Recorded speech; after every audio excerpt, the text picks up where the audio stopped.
Ay, o ustanı bezdirme, koy işini görsün. O beton kuruyor mu? Bak. Ha, buna qarır. Gene Allah bilir nə qaynadı be bu. Bana bak. Hardaydın ha? Bizim dede dövüş. Kız götürüp kaçmışam. Ne vermişsin? Kız götürüp kaçmışam kız. Gözün otur maşında bak. Bir həftəyə toy eləməli. Ne vermek lazımdı?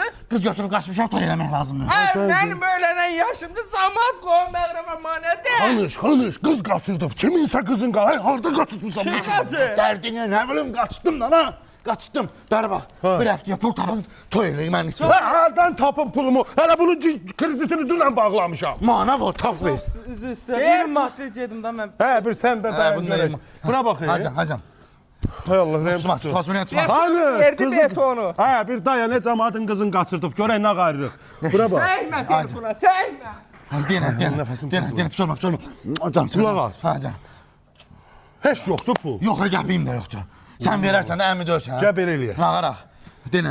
Onsa bu bizə xeyrimizə, nə şərimizə yaramır. Elə dədə olar. Ay, o bir şey Ulan, yox. bunu aparaq o həmənki VIP avto kredit var ha. Ay, sağ ol. Təzdən aparaq orada 20 dəqiqə sala kreditə pul götürək, maşınımız qalsın özümüzdə, nömrəsi də yenə dəyişməsin. Bomba fikirdir. Öz də adımız orada qəşəngdir ha, yəni gecikməm zadım da olmuyor. Həqiqət də. Hə. Əla.